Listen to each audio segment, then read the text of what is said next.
Hello everyone, it's Crystal Ether here with a review of the Overflow middle section heroes.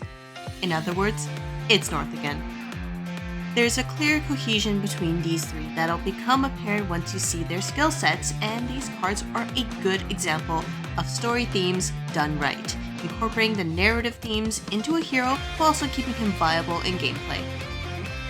As usual, if you really like a card, then go for it. This is a single player game, so you should enjoy the roster. And if you found the review helpful, I'd appreciate if you considered subscribing to the channel. After 4 years since the game's release, Ren finally comes with some support for the freeze debuff similar to currently existing stun support. Well, I suppose a one-turn steroid is better than nothing, right? Well, this Ren card is a supporter, providing substantial critical rate alongside the damage modifier, and with a stackable attack buff as an afterthought. There's a clear system here. Use Ren's skill 1 to buff allies while refunding SP orbs, use his second skill, and then have Ren use his burst skill before his allies to take advantage of the modifier. Putting Gast on a team is recommended, especially if it's his banner buddy who can easily provide the SP orbs Ren needs to get this engine going. This card drops significantly in performance without SP orbs or Gast, limiting what would otherwise be a pretty cool card. And that's not including whether you have a Victor card that can provide those orbs instead. However, if you do manage to set him up, Ren will prove his support capabilities in his niche. As Ren needs to be careful when using his attack orbs, a frame that helps him gain SP orbs would be a perfect fit. If there was a frame that actually inflicts a freeze, that would be good too, but I guess it's still too powerful to have on demand. Ren's 4th birthday frame lowers his skill cooldowns by 1 turn while also granting him 2 special attack orbs, which can be useful for players with a significant investment in this card who want to clear boss battles quickly and have the means of filling out Ren's BP gauge. For a more budget-friendly option, Ren's waterfront frame from the gacha heals all allies while granting them 1 special attack orb. It's something to think about when we get to Marion later in this video, but otherwise the 1 orb can let you pull off Ren's first skill when it comes off cooldown and maintain skill uptime. After a lot of scolding, betrayal, and a whole world of trouble, Gast has finally learned to rely on Marion after 12 main story chapters. If Ren provides the offense-oriented support for the team, then Gast takes on a more defensive role that nonetheless is a cornerstone that enables this trio to perform their roles. Restoring ally BP and HP is this card's bread and butter, though his cooldowns are twice as long as Ren and Marion's at max limit break. In vacuum, however, Gast's skills are reasonable, with his second skill being very powerful even if Marion isn't included in the team. Those 3 special attack orbs it grants? Perfect for this banner's Ren card. As for his burst skill, cooldown reduction is enough for a support card, especially with his passive. It's unfortunate Gast lacks stackable buffs, but I suppose Gast isn't quite there yet at this point in the story. The only real nitpick I have with this card is the 80% HP requirement on Gast's first skill, which can be tight if your card has few or no limit breaks, even with advanced road unlock.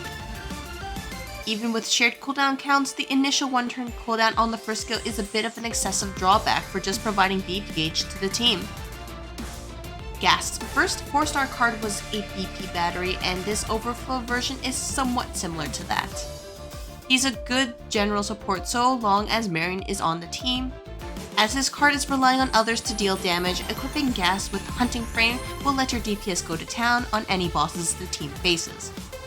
Keeping Gast's HP requirement in mind, Gast's New Year frame is an alternative that's easily accessible due to its 3-star rarity. With a 5-turn cooldown and max limit break, this frame gives 1 ally 3 special attack orbs. Combined with Overflow's Gast's second skill, he'll be able to supply any DPS ally with enough SP orbs throughout the entire fight. Marion's taking center stage for this event set despite being a 3-star welfare card, being able to dish out respectable damage alongside some decent link skills. As a welfare card, Overflow Marion has level 1 modifiers for his stackable buffs alongside an HP cost and initial cooldown that players will need to work around if they fail to max limit break this card during the event.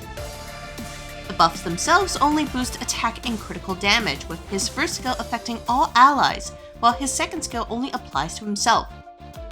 this Marion card would really benefit more if they were all self-buffs. Hint, hint. The level 1 critical damage stack tied to Ren's presence is worth bringing Ren along, as it'll elevate the stacks Marion provides from pitiful to decent, given this card's very low cooldowns. What really holds Marion back though is his lack of damage modifier, either against an attribute or depending on an opponent's status. Though that's wishful thinking on my part in hoping that a 3-star freebie would get that much. Marion's burst skill effect makes up the bulk of his DPS, as consuming 3 special attack orbs will significantly increase his burst damage. You'll have to decide when's the best time to make the trade-off between a full attack combo or unleashing a powerful burst skill. As a standalone DPS, Overflow Marion has his strengths and flaws and is an okay pick for newbies. Players with a built roster can ignore him after an event unless you're a fan of the specific card. Marion has always leaned more towards a DPS role in his frame library, so there are some options players can work with depending on their team setup and available resources. Marion's Waterfront Gacha frame heals him while also reducing his skill cooldowns by 1 turn, which is welcome for a card reliant on its self-buffs but has weak modifiers. The healing also offsets the HP cost in his first skill for situations where you pit this Marion against a very hard-hitting boss. This story 3-star frame is a budget choice that inflicts a stackable defense down on a foe each cast while also giving Marion some BP, 10% at max limit break. Keeping an eye on the HP cost is important, as Marion will be taking 30% of his HP every 3 turns if both he and his frame are max limit broken, but this is a good damage booster if you lack other alternatives. If you're feeling a bit risky, then Marion's 2024 birthday frame can help him quickly obtain SP orbs, or help another ally such as Overflow Ren gain said orbs to empower their skills. While most bosses won't hit very hard in a single turn, the substitute effect lasts for 4 turns where the damage can really add up. SP orbs generated from this effect are also on a per attack basis, so some bosses will fill up a hero's orb slots faster than others.